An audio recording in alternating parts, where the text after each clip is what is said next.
Saya magang di Kapan Lagi Universe atau KLY sebagai copywriter di media online kapanlagi.com. Saya dan keempat teman saya dari Jurnalistik UIN Jakarta magang di sini secara hybrid. Beberapa kali saya dan teman-teman mengikuti rapat melalui Google Meeting yang diadakan oleh mentor kami. Dan di sini kami membahas tentang strategi kepenulisan yang baru. Lalu ini adalah hari pertama saya dan teman-teman Jurnalistik UIN Jakarta saat magang di kantor. Sebenarnya ruang ini bukan ruang kami, tapi seharusnya ruang kami itu ada di lantai 3. Nah, kami di ruang ini karena ruang ini menjadi tempat evaluasi kami bersama dengan Ibu HRD Kapan Lagi Universe di hari tersebut. Lalu karena magang kami dilakukan secara hybrid dan hanya 2-3 kali saja datang ke kantor, jadi kalau setelah selesai kuliah, kami sharing nugas bareng di Perpus UIN Jakarta. Ini adalah suasana kantor di saat saya dan teman saya datang terlalu pagi. Jadi kondisinya itu masih sepi dan juga di sini saya belum sempat sarapan. Jadi saya mengusahakan untuk sarapan terlebih dahulu karena sudah beli di sekitar stasiun. Lalu untuk ruang ini saya dan teman-teman berada di lantai 3 di mana kondisinya itu sangat bersih dan juga sangat nyaman. Lalu saya mulai untuk menulis dan sebelumnya saya cek Google Spreadsheet terlebih dahulu untuk melihat konten atau topik yang diberikan oleh mentor di hari tersebut. Pada hari itu juga, saya dan teman-teman diajak dalam program Vox Pop Liputan 6 yang membahas tentang kerusakan lingkungan, dampak-dampaknya, dan juga apa solusi yang bisa diberikan. Setelah itu, saya kembali bertugas di depan laptop untuk menulis artikel di hari tersebut. Kemudian, sekitar jam 12.30, kami istirahat dan makan siang. Nah, untuk makan siang sendiri, kami jajan di luar dan ini jadi pengalaman yang seru banget. Lalu ini adalah ketika kami ingin menuju lift yang ada di lantai utama untuk menuju ke lantai 3 karena tempat magang kami ada di situ dan juga kami akan makan siang di lantai 3.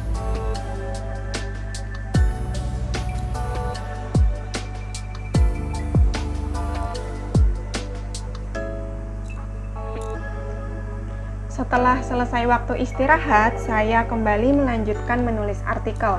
Saat itu saya menulis tentang potret anak artis, yaitu anak pertama dari artis Gracia Indri. Nah, dalam satu hari saya menulis artikel sebanyak 2 artikel dan diunggah ke 4 media berbeda yang masih termasuk media internal di Kapan Lagi Universe. Nah, dan itu sesuai dengan arahan dari mentor.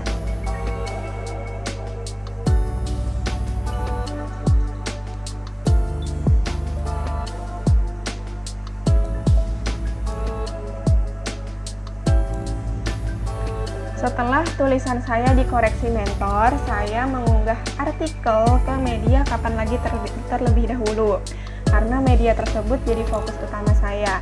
Dan untuk proses penginputan di content management system tidak ditunjukkan karena termasuk dari data perusahaan. Berikutnya, ini saya bersama dengan salah satu teman saya yaitu Sinta Arumayuni.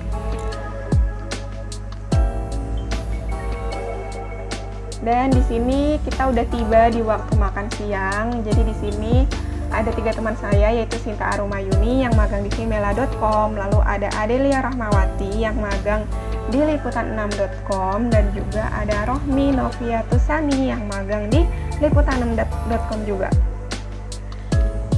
Setelah itu saya menulis untuk sesi Q&A di artikel. Dan ini saya sedang menjawab pertanyaan dengan membuka salah satu website untuk menjawabnya, lalu saya parafrase dari informasi yang tertera di website tersebut. Ini adalah artikel pertama saya yang sudah selesai. Di sini saya menulis tentang seorang artis Hollywood yang memerankan Kevin di film Home Alone, di mana dia mendapat plakat bintang Hollywood Walk of Fame.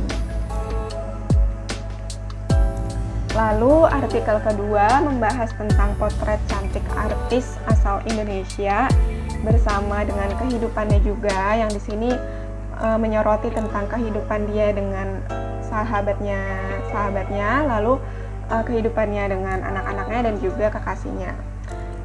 Selanjutnya ini saya sedang membuat headline di kapanlagi.com itu, jadi sebelum membuat headline harus diedit terlebih dahulu foto-fotonya dengan ukuran 1200 x 600 pixel dan saya mengeditnya di Canva.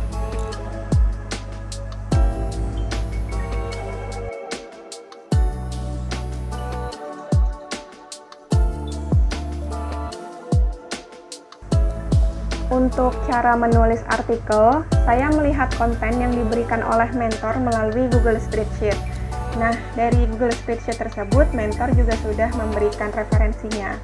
Pada artikel ini, saya menulis tentang Piyu Padi yang menjalankan transplantasi rambut kedua. Untuk referensinya, itu berasal dari liputan6.com. Biasanya, saya juga mencari referensi lainnya di media internal KLY. Tetapi karena topik ini masih tergolong baru, jadinya hanya liputan 6 saja yang bisa saya jadikan untuk referensi. Lalu di sini saya menulis tentang intro. Setelah judul itu menulis intro, di mana intro ini berisi 3-4 paragraf sebagai pembuka berita. Dan di intro ini, dari referensi yang telah saya baca di liputan 6, saya melakukan parafrase untuk membuat intro tersebut.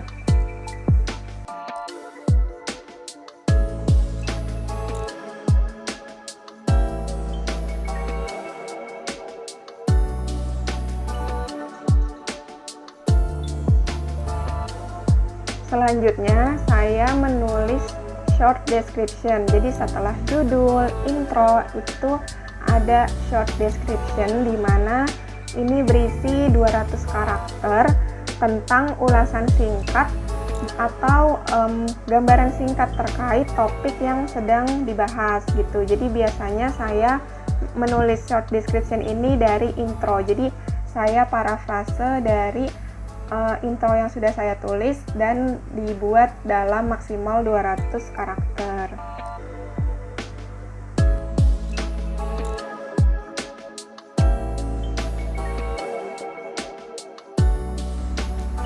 Nah, ini adalah gambaran atau hasil tulisan saya yang sudah jadi tentang potret Piyu Padi, dan ini untuk foto-fotonya sendiri saya mengambil dari Instagram. Jadi di media, jadi magang di Kapan Lagi Universe itu untuk fotonya bisa mengambil dari media internal mereka dan atau dari Instagram resminya setiap tokoh.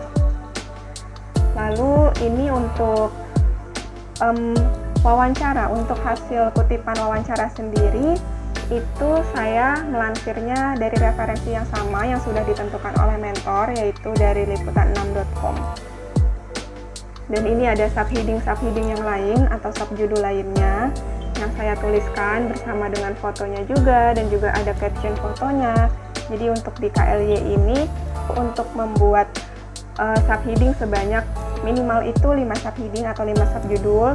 Lalu ada sesi Q&A juga, dan ini adalah proses untuk mencarinya, yaitu pertama ditulis tentang profil tentang Piyu Padi gitu, dan setelah di scroll ke bawah dari pencarian Google itu ada people ask atau orang lain bertanya, dan di situ bisa muncul pertanyaan-pertanyaan. Lalu dari situ pertanyaannya di copy paste untuk ditaruh di artikel. Dan ini adalah gambaran dari yang sudah berhasil diupload ke kapanlagi.com. Dari artikel yang sudah saya tulis, saya upload ke kapanlagi.com melalui content management system mereka, dan ini adalah hasilnya. Lalu itu juga ada subheading-subheadingnya beserta foto-fotonya juga, dan ada caption fotonya. Lalu semakin di scroll ke bawah itu ada sesi Q&A-nya beserta jawabannya, dan juga ada tentang jangan lewatkan berita seru lainnya, itu ada 5 berita. Dan ini adalah artikel-artikel saya di kapanlagi.com. Ini yaitu tentang hasil AI dari Nike Ardilla dalam video klip terbaru Melly Guslow.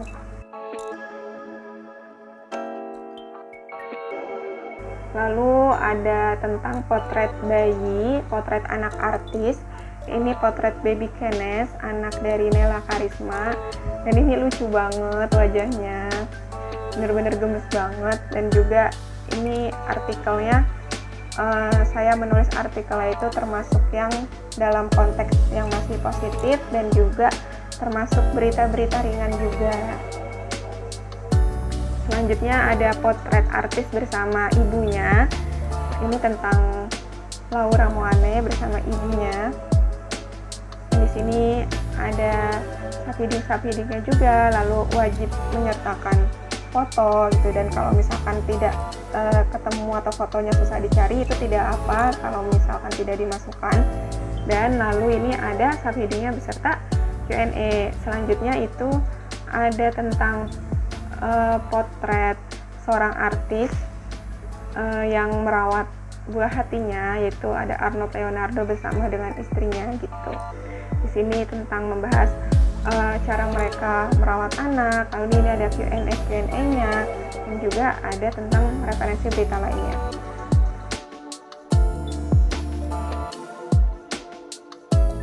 Kemudian ini adalah artikel saya di liputan6.com.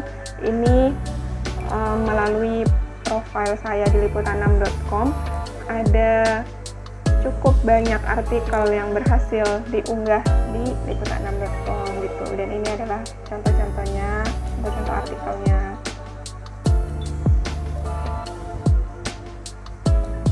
Lalu yang ini saya membahas tentang Violenzia yang termasuk salah satu sahabat dari selebgram Indonesia gitu. Ini membahas tentang potret rumah mewahnya. Dan di sini saya menuliskan lebih dari 5 subheading karena dari referensi itu cukup banyak hal yang bisa dibahas. Jadi akhirnya saya menulisnya mengeksplorasi lebih banyak gitu.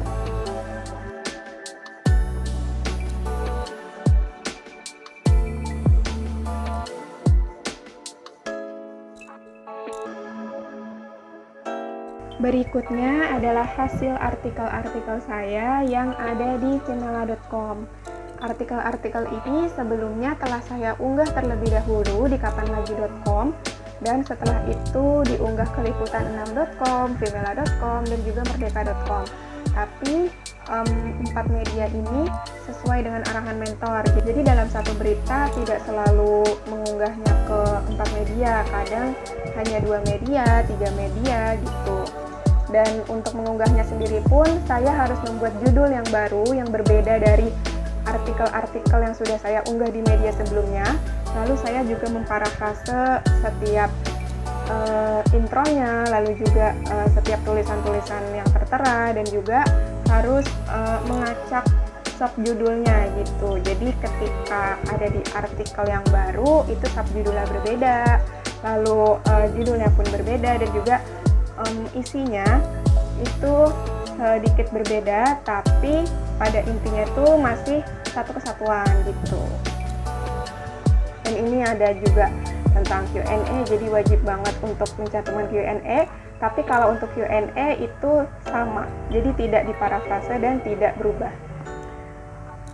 Lalu ini adalah artikel saya di merdeka.com, yang dimana di sini harus lebih singkat gitu. Jadi biasanya saya mengerjakan artikel di merdeka.com itu terakhir, karena di sini benar-benar harus kata-katanya tuh singkat-singkat, dan juga lebih banyak mencantumkan foto. Jadi lebih harus berkreativitas lebih lanjut lah di sini gitu.